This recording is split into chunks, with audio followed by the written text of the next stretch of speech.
أعوذ بالله من الشيطان الرجيم. بسم الله الرحمن الرحيم.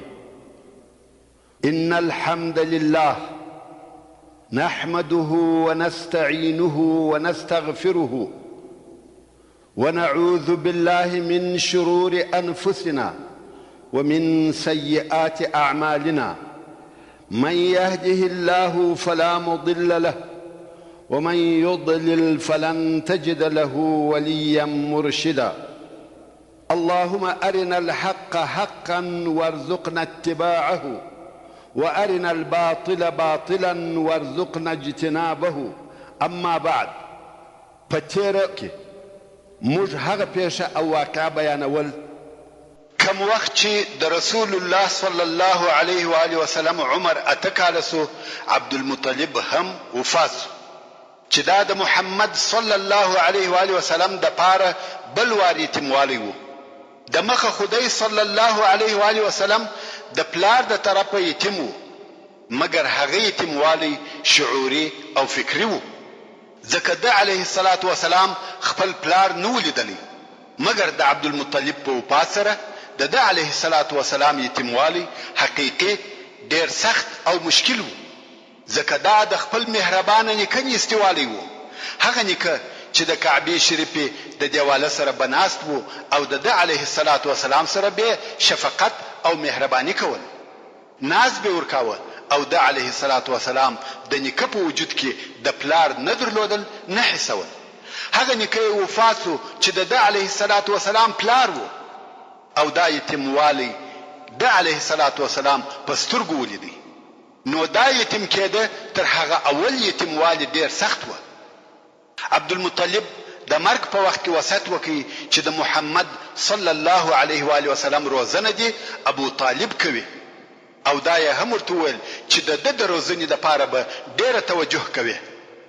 د عبدالمطلب تر وفات وروسته د محمد صلی الله علیه و آله وسلم تربیه د اکا ابو طالب پر غاړه واخیسته، ځکه ابو طالب د محمد صلی الله علیه و آله وسلم د پلار عبدالله سکه ورور و. د ابو طالب او عبدالله پلار خو یو او عبدالمطلب وو، مګر مور یې هم یو وه، چې اوس نو ابو طالب د رسول الله صلی الله علیه و آله وسلم دریم تربیه کوونکی سو. اول مور، دوهم نیکه، دریم اکا. او د عبدالمطلب تر وفات وروسته د مکې مکرمې مشرتوب هم د ابو طالب پر غاړه سو، مګر ابو طالب تر عبدالمطلب ډیر غریب وو، نو به د ابو طالب اولادو د خپل پلار سره د خرڅ او مصرف په پیدا کولو کې کومک کاوه. کم وخت چې محمد صلی الله علیه و آله وسلم ولیده چې ابو طالب غریب دی، حتی د خپل اولادو نفقه نشي پیدا کولای، نو د علیه الصلاة والسلام هم په کار شروع وکړه چې هغه د پسو چوپانی و. او دا معلومه خبره ده چې چوپانی تر شهر د باندې وي، نو رسول الله صلی الله علیه و آله وسلم به د شپې او ورځې تر مکې مکرمې د باندې پاتې کېدی، چې په دغه چوپانی کې د یوه طرفه هغه د صحرا ژوند شروع سو، چې د هغه فایدې مو د مخه درته بیان کړي دي، او د بله طرفه په خپله چوپانی هم ډېرې فایدې لري چې علماء کرام یې داسې بیانوي.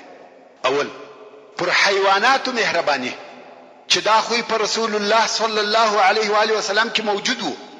رسول الله صلی الله علیه و آله وسلم یوازې دا نه چې پر انسانانو مهربانه وو، بلکې حیواناتو هم د علیه الصلاة والسلام د رحمت او مهربانۍ څخه حصه حاصله کړې ده، چې دغه رحم په شرعي احکامو کې ډیر واضح او ښکاره دی.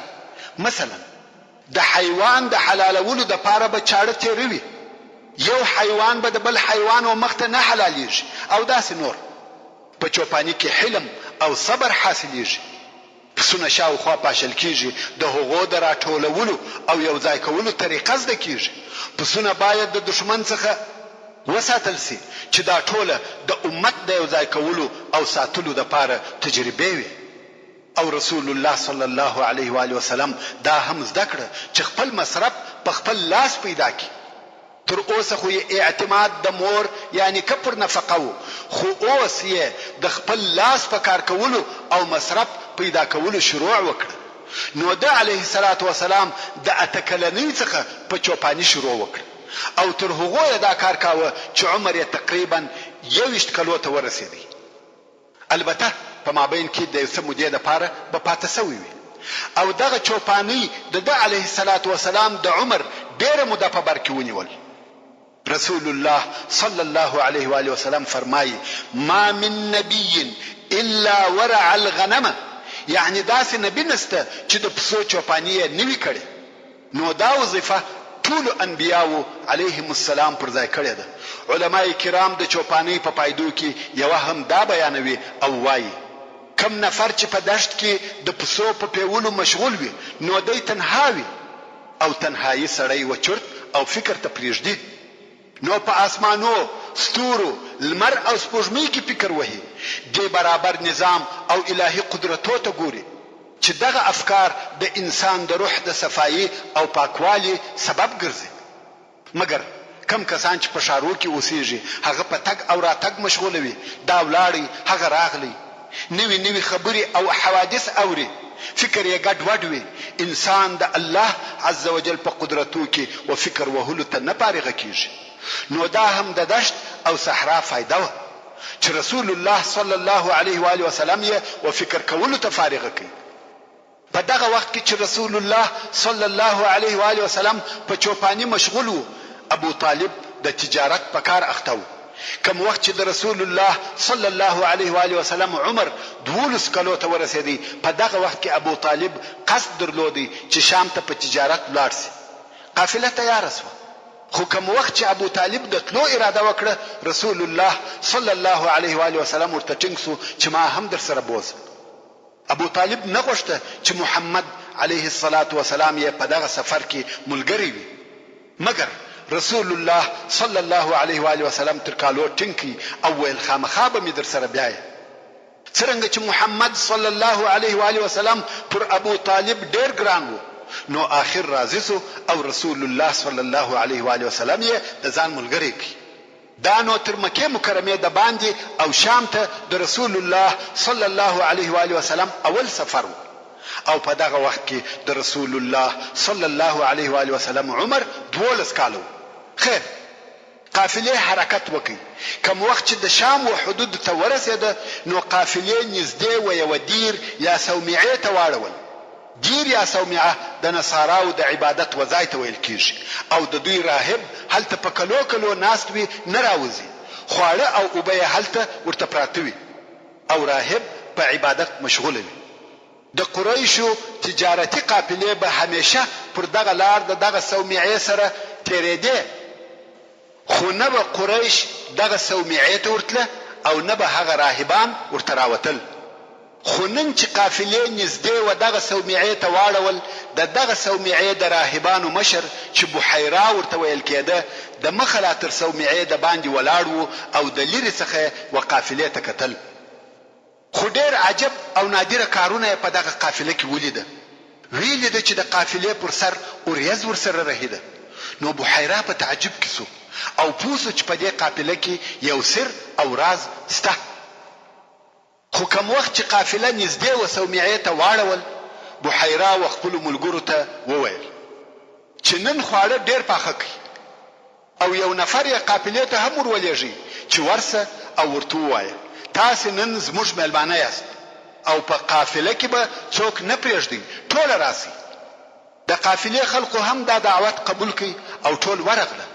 یوازې محمد صلی الله علیه و آله وسلم یې د قافلې سره پرېښاوه چې د قافلې د سامانو ساتنه وکړي. اوس نو د قافلې ټول نفر ناست دي، خواړه راغله او په خوراک یې شروع وکړه. بحیرا ورته ګوري او د قافلې یو نفر تر نظر باسي، خو په دې خلقو کې کم داسې شی نه ولیدی چې هغه دې عجب او د دې وړ وي چې اوریځ دې پر سر ورسره ولاړه سي. د نصاراو علماو ته دا ور معلومه وه چې د نبی الاخر زمان د راتګ وخت او زمانه رانږدې دي، نو ځکه دوی په علامو او اشارو پسې ګرځېده. خو بحیرا په دې خلقو کې د توجه وړ هیڅ شی ونه لیدی. نو یې پوښتنه ځینې وکړه چې تاسې ټوله راغلاست؟ څوک مو نه دي پرې ایښي؟ دوی ویل هو ټوله راغلو، خو فقط یو کوچنی مو د قافلې سره پرې ایښی دی چې زموږ د سامانو ساتنه کوي. د قافلې د خلقو څخه یو نفر وویل والله موږ بد خلک یو، موږ راغلو خواړه خورو او یتیم مو پرېښاوه. نو یو نفر یې ولېږي چې ورسه محمد صلی الله علیه و آله وسلم هم راوله. نفر ولاړی او محمد علیه الصلاة والسلام یې د ځان سره راوستی. خو بحیرا چې په اول وار ولیدی پوه سو چې په دې هلک کې غیر طبیعي شی شته، نو ورته ګوري او فکر پکښې وهي. محمد صلی الله علیه و آله وسلم کښېنستی او خواړه خوري. بحیرا یې مخ ته ناستی او ورته ګوري. بیا نو بحیرا د محمد صلی الله علیه و آله وسلم څخه په پوښتنو شروع وکړه او ویل ستا د پلات او عزا سره قسم وي. ورونو لات او عزا د مشرکانو دوه بوتان وو او دا قسم هم د مشرکانو وو. که څه هم بحیرا ولات او عزا ته عقیده نه درلوده، خو ده لیدل چې دغه قوم یو د بل سره پلات او عزا قسم ورکوي، نو بحیرا هم د دوی پر قسم پلات او عزا سره محمد صلی الله علیه و آله وسلم ته قسم ورکوي او ورته وایي ستا د پلات او عزا سره قسم وي. رسول الله صلی الله علیه و آله وسلم ورته وویل پلات او عزا سره قسم مه راکوه، قسم په الله چې ما هیڅ کله د هغو عبادت نه دی کړی او د هیڅ شي څخه مې دونه بد نه راځي لکه د لات او عزا څخه. ورونو دا دې تاسې ته معلومه وي چې رسول الله صلی الله علیه و آله وسلم د ژوند د شروع څخه هیڅ کله د بد عبادت نه دی کړی.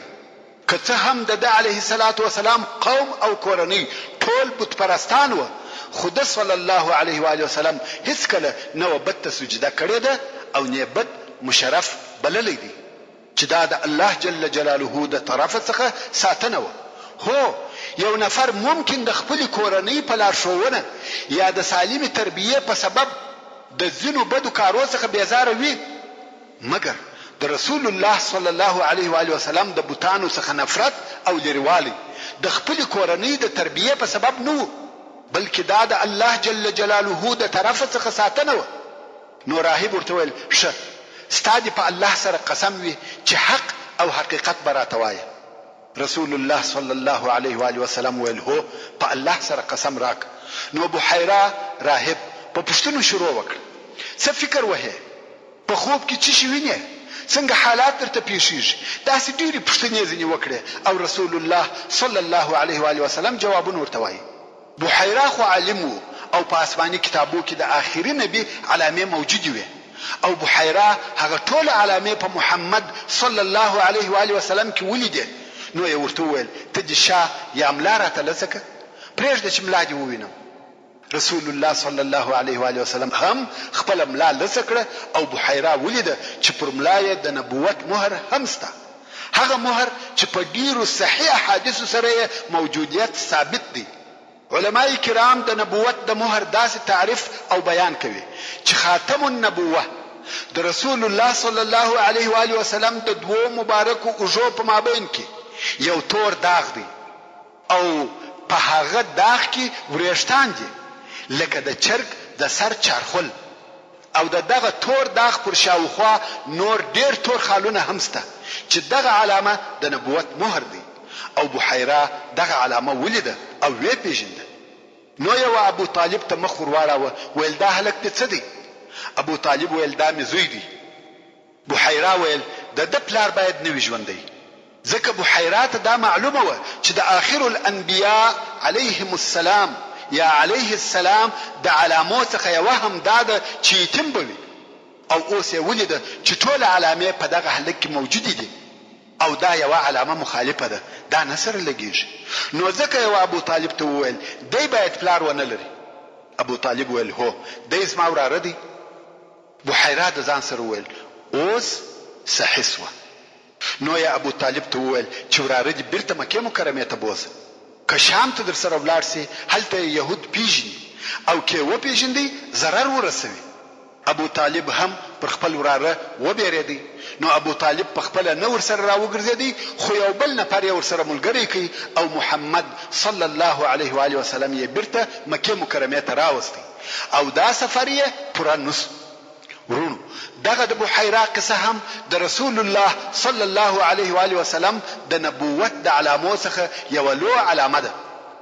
او یو بل علامه هم دا ده چې ځینې وختونه به و مکې مکرمې ته ځینې خلک راتله چې دغه خلقو ته اهل الفراسه ویل کېده او دې خلقو یو علم حاصل کړی وو چې وهغه علم ته هم علم الفراسه ویل کېږي چې دغه علم په واسطه به دغه عالمانو و یو چاته وکتل د هغه نفر د مستقبل یا راتلونکي ژوند ځینې حالات به ورته بیانول او ډېر حالات به تر یوې اندازې صحیح او رښتیا راوتل ځکه دا علم دی چې د هغه تعلیم کیږي او غیب ویل نه دي حتی امام شافعي رحمه الله هم 15 کاله دغه علم تعلیم کړی دی نو دغه اهل الفراسه دغه علم درلودي او دوی چې به هر ځای ته ولاړه خلقو به خپل کوچنیان ورته راوستل چې د هغو د ژوند راتلونکي حالات ورته ووایي لکه زموږ په وطن کې فالبینان چې د خلقو فال به کتي که څه هم هغه حقیقت نه لري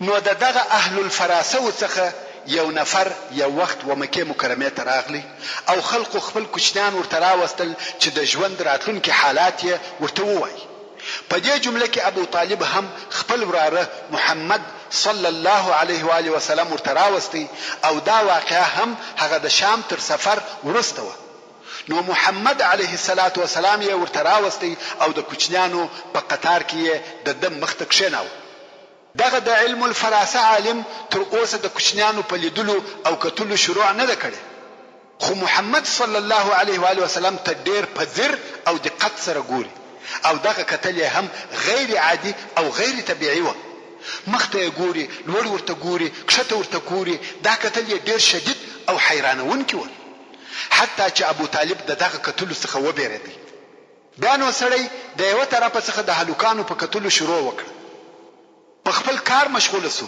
په دغه وخت ابو طالب محمد صلی الله علیه و آله وسلم تر لاس ونیوي او دغه مابین څخه ویستی او ګوښه کړ سړی چې د نورو کوچنیانو د لیدلو او کتلو څخه فارغ سو هر څه چې ګوري محمد صلی الله علیه و آله وسلم نسته نو ویل څه هغه ځوان چې دغه اوس ما مخته ناست وو چا جواب نور کاوه نو په لوړ आवाज ناری کړ څه هغه هلک چې ما مخته ناست وو رایه ولي په والله هغه لره شان او شوکت درجه او عظمت سته ابو طالب خو د مخلا بیرېدلی وو محمد صلی الله علیه و آله وسلم یې نه راوستی چې دا هم د رسول الله صلی الله علیه و آله وسلم د لوړې درجه او عالی مقام یو نشانه او علامه و او د رسول الله صلی الله علیه و آله وسلم د ځوانۍ په وخت او موده کې تر نبوت او رسالت د مخه الله عزوجل دی علیه الصلاة والسلام د هر شر او هر باطل کار څخه ساتلی وو یوازې دا نه چې د بوتانو د عبادت څخه ساتل سوی وو بلکې د هر هغه عادي او کوچني شیانو څخه چې فقط یو اخلاقی خدشه به پکښې وه د هغو څخه هم رب عزوجل ساتلی وو هغه شیان چې په اهل مکه کې هیڅ عیب نه بلل کېده او د ژوند عادي کارونه وه بیا هم الله عزوجل رسول الله صلی الله علیه و آله وسلم د هغه څخه ساتلی وو چې د هغې جملې څخه رسول الله صلی الله علیه و آله وسلم هیڅ د فسق او فجور ځای ته نه دی حاضر سوی د رقص او غنا موسیقي او عیاشي و مجلس ته هیڅ کله نه دی ورغلی یو وخت رسول الله صلی الله علیه و آله وسلم او د چوپانۍ ملګری تر مکې مکرمې د باندې پسونه پیول نو د علیه الصلاة والسلام د واده ساز او आवाज د لري څخه واورېده او په ټول عمر یې دغه محفل نه ولیدلی نو یو هغه خپل ملګری ته وویل ما تر اوسه واده نه دی لیدلی نن شپه ته زما پسونه ګوره او زه به ولاړ سم چې دغه واده ووینم هغه ویل ښه دی نو ملګری یې د پسو سره پاته سو او محمد صلی الله علیه و آله وسلم وررهي سو چې واده او د هغه ساز وویني خو کوم وخت چې په دغه مجلس کې کښېنستی فورا خوب پر غالب سو او بیده سو رسول الله صلی الله علیه و آله وسلم فرمایي بل شي نکړم راویش مگر د لمر حرارت او ګرمۍ سهار لمر راختلی راویش سو او ټول خلق تللی و دغه واده هیڅ ونه لیدل تقدیری بل ورځ بیا واده دی بیا یو هغه خپل ملګری ته وویل چې هغه شپه خو ما هیڅ ونه لیده او نه مې واورېده ځکه بیده سوم نن به ولاړ سم او ته زما پسونه ګوره هغه ویل ښه دی بیا چې راغلی د اول کښېنستو سره خوب پر غالبه سو او بیده سو سهار لمر ختلی راویښ سو نو رسول الله صلی الله علیه و آله وسلم پوه سو چې دا ودونه او مجلسونه زما دپاره نه دي، ځکه هلته د فسق او فساد کارونه کېدل.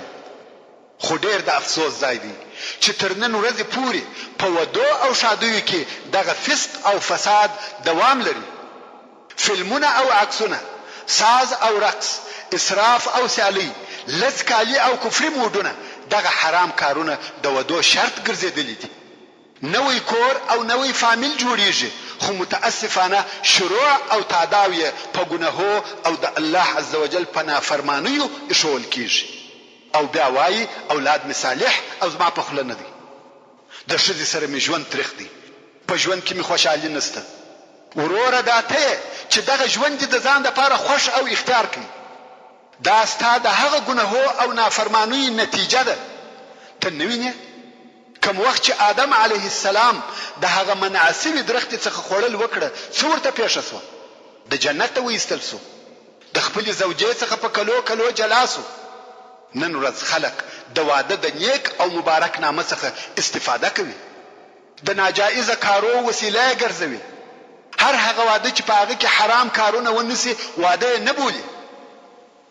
هو په واده کې د انجونو دپاره د دریو ټکول حلال دي، خوشحالي مطلوبه او جائزه ده. زموږ دین د غم او مصیبت دین نه دی، مګر هغه مظاهر او مناظر، هغه کارونه او عملونه چې د فسق او فساد، د اسراف او سیالیو څخه خالی نه دي، باید پرېږدو. نو رسول الله صلی الله علیه و آله وسلم د دغه مجالسو څخه په الهي ساتنه سره وساتل سو، او د هغه کارو د جملې څخه چې رسول الله صلی الله علیه و آله وسلم ځینې ساتل سوی دی، یو بل بد عادت وو چې د اهل مکې په اصطلاح عادي او معمولی کار وو، هغه د عورت لسوالی وو. که به یو سړی لڅ پس ګرځېدی هم یې پروا نه کوله. او د دغه عادت د رواجېدو دپاره څو سبب وو. یو دا چې په پخوا کې د قریشو د طرفه یو څه امرونه پر خلقو صادر سوي وو، چې یو د هغو اوامرو څخه دا وو چې پر کعبه شریفه څوک په خپلو کالو کې طواف نسی کولای، ځکه په هغو کې ګناهونه کړي دي. نو د قریشو یو خاص قسم کالی وه چې خلقو به هغه کالی د قریشو څخه رانیول او بیا به طواف کاوه. طبعا په دې کار کې اقتصادي او تجارتي ګټه هم وه چې قریشو به خپل مال خرڅاوه. نو کم خلق چې به د باندې څخه مکې مکرمې ته راغله، که به هغه د قریشو کالی نه و ورسره، نو رانیولو ته به مجبوره وه. بیا به نو پر کعبه شریفه طواف کاوه. او هغه څوک چې پیسې به نه درلودې چې کالی رانیسي، نو به لس طواف کاوه. په دې لسوالي کې نر او ښځو فرق نه درلودی. د ډېر جهالت څخه د حیوانیت درجې ته رسېدلی وه. او د لسوالي دپاره بل سبب دا و چې جزیرة العرب په صورت عموم سره غریبان وه، هر چا پوره کالی نه درلوده. نو په مکه مکرمه او عربو کې د عورت لسوالی یو عادي او طبیعي کار ګرځېدلی و. خو پر دغه سربیره رسول الله صلی الله علیه و آله وسلم هیڅ کله نه لڅ طواف کړی دی او نه لڅ ګرځېدلی دی. الله عز وجل دغه بې سترۍ څخه ساتلی و. په عربو کې دغه لسوالی او بې سترۍ د هجرت تر 9 کال پورې دوام درلودی، څو چې د مکې مکرمې تر فتح وروسته رسول الله صلی الله علیه و آله وسلم تر حجة الوداع یو کال د مخه د حج په موسم کې حضرت ابوبکر صدیق رضی الله تعالی عنه مکې مکرمې ته ولېږي او ورته یې فرمایل خلق خبر که چې تر نن ورځې وروسته به هیڅوک لڅ طواف نه کوي. نو څرنګه چې د ټول بدن لسېده په مکه مکرمه کې یو عادي او طبیعي کار و او هیڅ عیب نه بلل کېدی، نو کوم وخت چې به خلقو کارونه کول، خاصتا یو څه درانه او مشکل کارونه لکه ځینې د خټو او بنا کارونه یا د ډبرو نقلول، نو به ځانونه لڅول، بالکل به یې کالي وکشه او کار به کاوه. یو خو به د ګرمۍ تاثیر یو څه لږ سو او بل به کالي نه څیرېده. او د دوی لباس یا کالی چی شو؟ فقط یو د اوږو پټو چې د کمیس کار یې ځینې اخیستی او بل لونګ. نو یو ورځ رسول الله صلی الله علیه و آله وسلم د خپل ملګرو سره کار کاوه او د یو ځای څخه و بل ځای ته ډبرې نقلولې. ویل کېږي چې دغه کار د کعبې شریفې د بنا او جوړولو کار و او د کار ملګرو یې ټول ځانونه لڅ کړي وو، ځکه دوی کالي لږ درلوده. نو کم وخت چې به ډبرې نقلولې لونګ به خلاص کړي او هغه به پر اوږه کښېښاوه او ډبره به پر هغه لونګ کښېښول، نو اوږه به د زخمي کېدو څخه وساتل سوه. رسول الله صلی الله علیه و آله وسلم هم دغه خپل ملګرو سره ډبرې نقلولې، خو هغه ډبره به پر لسه اوږه ایښول ځکه ځان یې نو لس کړی. په دغه وخت کې د رسول الله صلی الله علیه و آله وسلم د اکاګانو څخه یو اکا ورته وویل: ای وراره، که دغه لونګ خلاص کې او پر اوږه یې کښېږدې د دغه ډبرو د آزاره څخه به دې وساتي. کوم وخت چې رسول الله صلی الله علیه و آله وسلم د لونګ د خلاصېدو اراده وکړه، یو دم بېهوشي پر راغله او سترګې یې اسمان ته شخې پاتې سوې. نو کار او د لونګ خلاصېدل دواړه پاتې سوه. د الله جل جلاله په ساتنه پټ او مستور پاتې سو. نو رسول الله صلی الله علیه و آله وسلم هیڅ وخت نه دی لڅ شوی، که څه هم په مکه مکرمه کې لڅېده عادي او طبیعي کار او همدارنګه د الله جل جلاله د طرفه ډېر لوی ادب ورکول شوی دی. کوم وخت چې رسول الله صلی الله علیه و آله وسلم کوچنی او د ابو طالب په کور کې وو، څرنګه چې ابو طالب ډېر غریب او عیالدار وو، نو کوم وخت چې به خواړه راوړه سوه، خواړه به لږ او خوړونکي به ډېر وه. د ابو طالب 10 اولاده وه، نو به څه پېښېده؟ معلومه خبره ده چې پر خوړو به چور او حملې سوې. خو رسول الله صلی الله علیه و آله وسلم دغه نورو هلکانو پر ډول پر ډوډۍ چور نه جوړاوه او حملې نه وهلې، په انتظار به ناست وو. کوم وخت چې به د ابو طالب عیال او اولاده د ډوډۍ خوړلو څخه فارغ سوه، نو به محمد صلی الله علیه و آله وسلم وکتل، که به کم شی پاته وو هغه به وخوړي او که به نه وو پاته دغسې وږی به ګرځېدی. او داسې ډېر پېښېده چې څو ورځې به وږی ګرځېدی، ځکه د هغو څخه اصلا شی نه پاته کېدی. نو رسول الله صلی الله علیه و آله وسلم دغه خپلو ښو اخلاقو په سبب که څه هم وږی به وو، خو د نورو هلکانو پر ډول به پر ډوډۍ چور او حملې نه جوړول. څو یوه ورځ ابو طالب په خپله و دې حالت ته متوجه سو چې دغه نور هلکان خواړه ځینې خلاصوي او محمد صلی الله علیه و آله وسلم ته شی نه پاته کیږي. نو یې خپله کورنۍ امر کړه چې محمد صلی الله علیه و آله وسلم ته خواړه جلا ورکوي، ځکه دی علیه الصلاة والسلام د نورو هلکانو پر قسم پر ډوډۍ تلوار نه کوي او وږی پاته کیږي، چې دا کار د رسول الله صلی الله علیه و آله وسلم د ادب څخه او د رسول الله صلی الله علیه و آله وسلم د اخلاق څخه یو هم صدق او رښتیا ویل و. په ټول عمر یې هیڅ د درواغو او مخالفه خبر نه ده کړې، که څه هم د کوچنیوالي او وړکتوب په حالت کې وو. دا هم هغه ادب دی چې د الله جل جلاله د طرفه ورکول شوی و. کوم وخت چې د رسول الله صلی الله علیه و آله وسلم عمر 15 یا په بل روایت 10 کلو ته ورسېدی، د فجار جنگ پیښ شو او رسول الله صلی الله علیه و آله وسلم په هغه جنگ کې ګډون او اشتراک وکړ. د جنگ فجار یا حرب الفجار بیان خو مې مخکې درته کړی دی چې حرب الفجار وهغه جنگ ته ویل کیږي کوم چې په حرامو میاشتو کې پیښ شي. او حرامي میاشتې 4 دي: رجب چې دا یوازې میاشت او نور 3 میاشتې چې سره پسې دي ذوالقعده، ذوالحجه او محرم دي. په دغه 4 میاشتو کې د ابراهیم علیه السلام په دین کې جنگ شروع کول او تجاوز کول حرام او ناروا و، خو د خپل ځان څخه دفاع جائزه او روا و. نو څرنګه چې د حوازن قبیله په دغه میاشتو کې پر قریشو حمله وکړه، نو قریشو ته دا جائزه و چې د ځان دفاع وکړي. نو په دغه جنگ کې چې حرب الفجار ورته ویل کیږي، رسول الله صلی الله علیه و آله وسلم د خپل کورنۍ او اکاګانو په ملګرتیا د مکه مکرمه څخه دفاع کول. او رسول الله صلی الله علیه و آله وسلم فرمایي: كنت انبلو لاعمامي في يوم الفجار، یعنی ما خپل اکاګانو ته د فجار په ورځ غشي ورکول. او څوک وایي د فجار په ورځ د خپل اکاګانو څخه غشي ګرځول او هغه جنگ کاوه. څنګه چې دا جنگ د ډیر مودې د پاره وو، نو په دغه جنگ کې رسول الله صلی الله علیه و آله وسلم د جنگ کولو طریقه هم زده کړه، ځکه جنگ ولیدي او اشتراک یا ګډون هم پکې کې وکړي. همدارنګ رسول الله صلی الله علیه و آله وسلم فحلف الفضول کې ګډون او اشتراک کړی دی. حلف الفضول یعنی د مظلوم د حقوقو د اخیستلو د پاره قسم، د حلف الفضول جوړېده هم یوه قصه لري. هغه دا چې د اهل یمن څخه یو نفر د تجارت دپاره یو څه مال و مکې مکرمې ته راوړی و او دغه مال یې پر عاص ابن وائل په پور خرڅ کړي.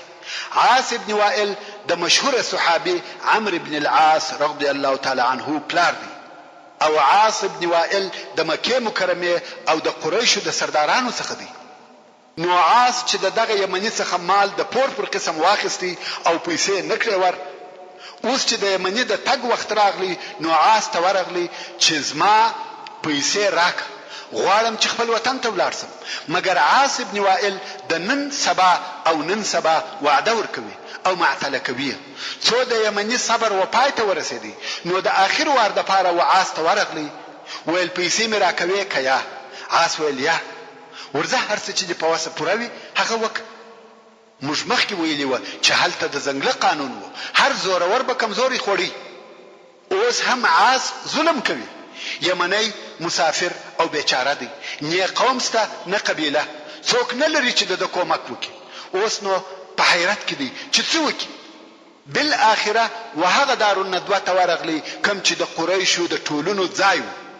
هلته قریش سره راټول و او یمنی په شعر او بیتو سره د ظلم څخه شکایت شروع کړي، خاصتا د قریشو د ظلم څخه.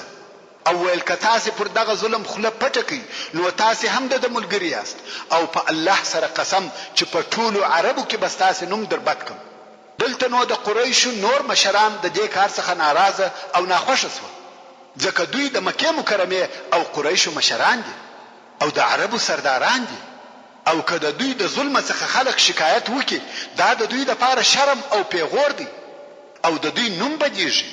نو د قریشو څخه څو نفر سره یو ځای سو او پر دې عهد او قسم وکړي چې د هر مظلوم کومک وکړو او د ظالم څخه به حق ور اخلو، که څه هم دا ظالم هر څوک وي.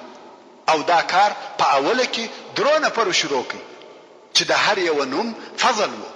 نو ځکه دغه قسم ته حلف الفضول ویل کیږي او څوک بیا وایي چې دغه قسم ته په دې سبب سره حلف الفضول ویل کیږي چې فضول په عربي کې حقوق ته وایي. نو حلف الفضول یعنی د حقوقو د اخیستلو لپاره قسم، د مظلوم او د هغه د حقوقو د دفاع لپاره قسم.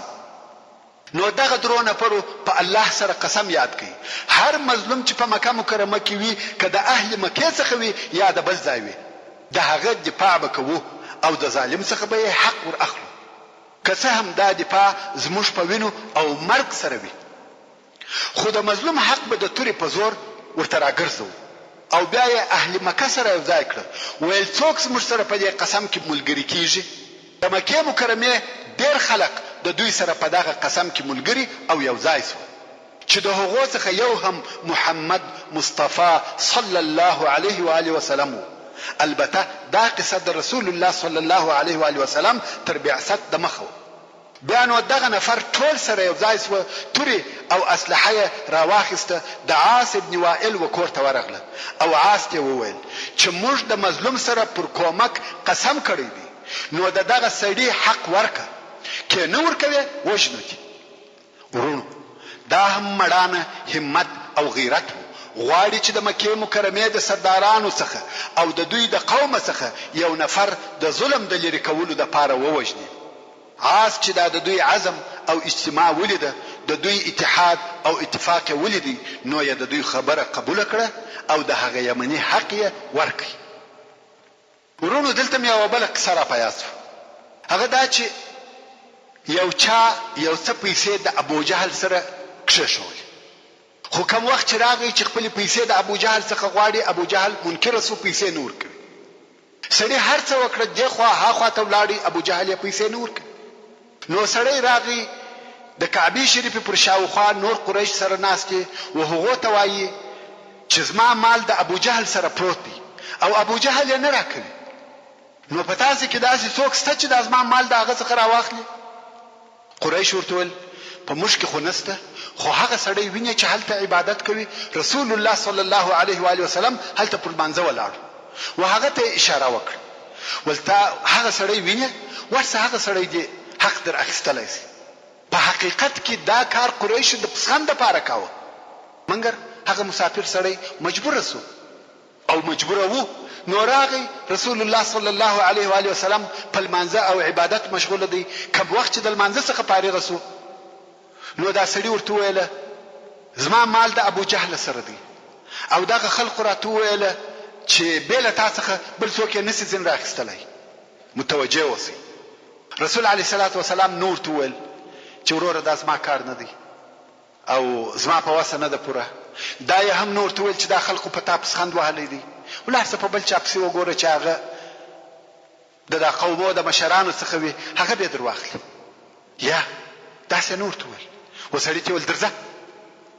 سړی او رسول الله صلی الله علیه و آله وسلم سره ملګری سوله او راغله. رسول علیه الصلاۃ والسلام د ابو جهل د کور دروازه ور وټکول. ابو جهل راووتی. څوک ورته ولاړ دی؟ د ابو جهل لوی دشمن رسول الله صلی الله علیه و آله وسلم. او ابو جهل ته وای دغه سړی مال ورک. هغه پر سترګو لاړې کور ته ننوتی. هغه مال راواخلې او سړی ته په لاس ورک. دوی هم ځل را رئیس قریش او ابو جهل ته ول چې دا دې څه وکړه؟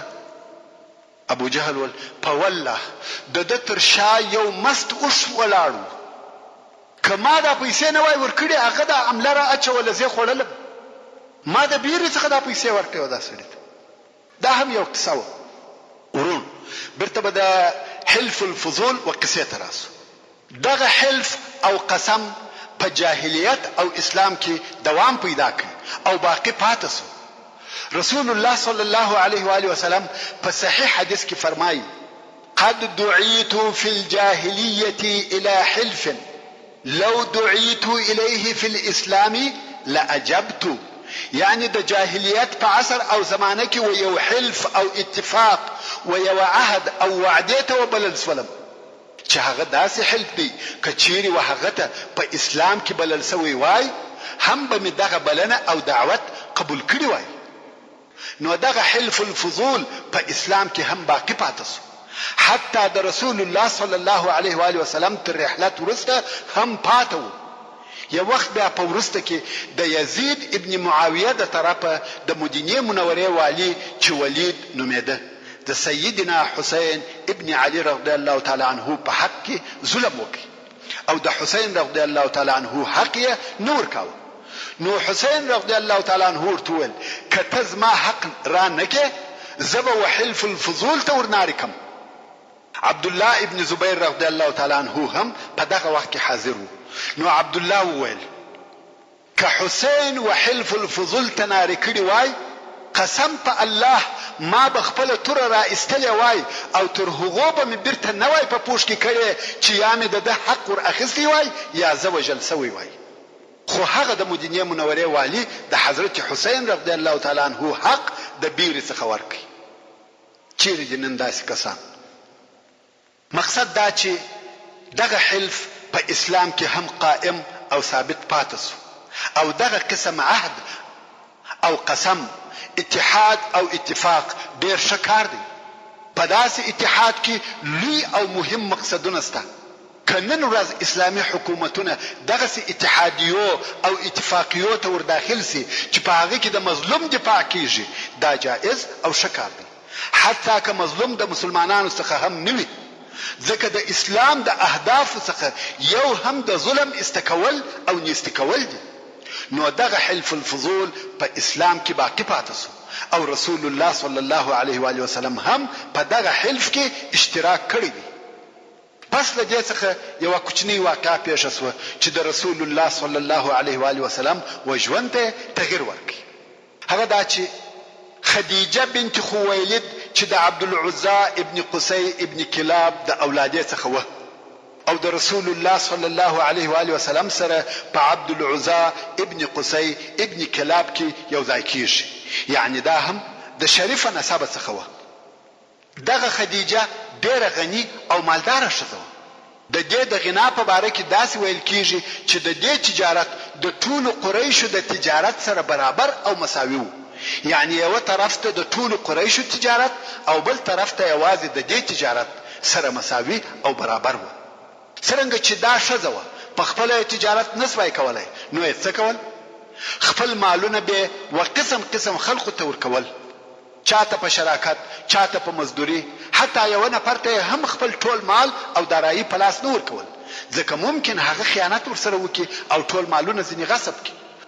نو یو مختلفو خلقو ته یو څه مالونه ورکول.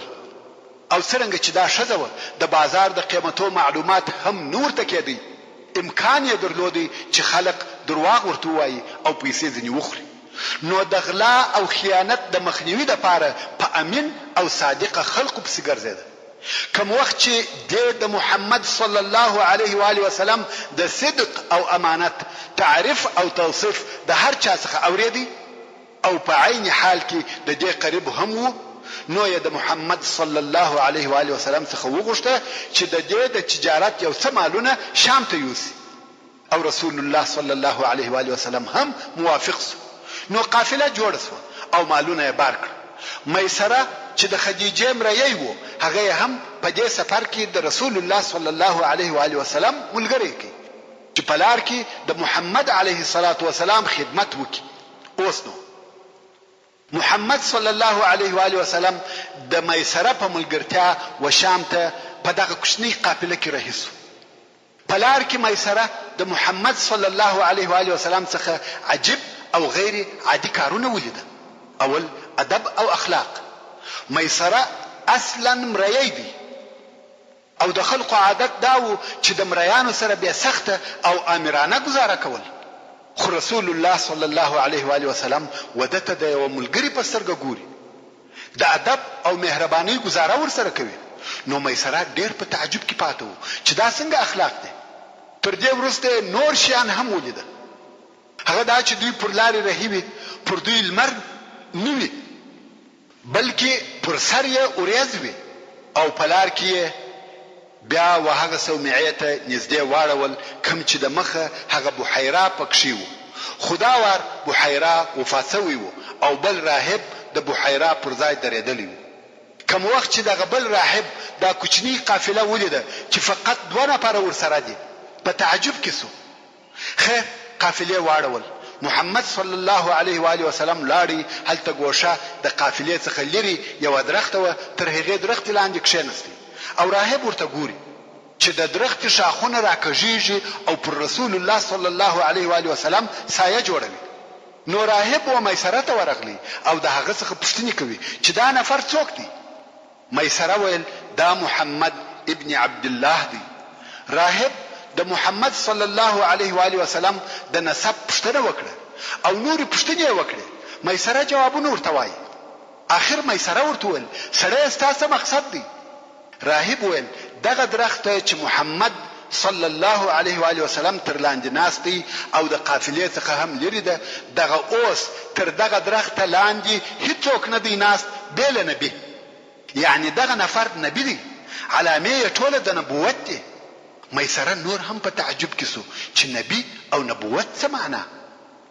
خیر دوی شام ته ورسېده او میسره هم هلته نور هم د علیه الصلاة والسلام د اخلاقو په باره کې عجب شیان ولیده. د خلقو سره ادب او احترام، په بیع او شراء کې رښتیا ویل او امانت، رحم پر غریبانو، د خلقو سره خوش طبعي، غریبانو ته د صلی الله علیه و آله وسلم ورکړه او عطا، او خلقو هم د معاملې خرید او فروش د پاره و د علیه الصلاة والسلام ته رجوع کول. او بل د قریشو د تجارو دا عادت وو چې خپل مالونه به خرڅ کړه نو به را رهي سوه، خو رسول الله صلی الله علیه و آله وسلم داسې ونه کړه. هغه خپل ورسره مالونه چې یې خرڅ کړه په پیسو یې د هغه ځای څخه نور مالونه رانیول او مکې مکرمې ته راوړه. یعنی د مکې مکرمې مالونه په شام کې په ګټه خرڅ کړه او د شام مالونه چې یې راوړه په مکه مکرمه کې په ګټه خرڅ کړه، چې په دې حساب یې 2 واره ګټه وکړه. نو یې ښه او مناسبه ګټه و خدیجې ته راوړه چې بل چا دونه ګټه نه ورته راوړې. ورونو اوس نو موږ ولیده چې رسول الله صلی الله علیه و آله وسلم د غریبۍ په حالت کې څنګه ژوند کاوه او کم وخت چې بیا غني او تاجر سو څنګه اخلاق او معامله وه. د مشرانو او سردارانو سره هم ژوند وکړي، په جنگ هم پوسو ځکه د علیه الصلاة والسلام په خپل اشتراک پکښې وکړي. او اوس مو بیا ولیده چې په تجارت کې څنګه معامله وه.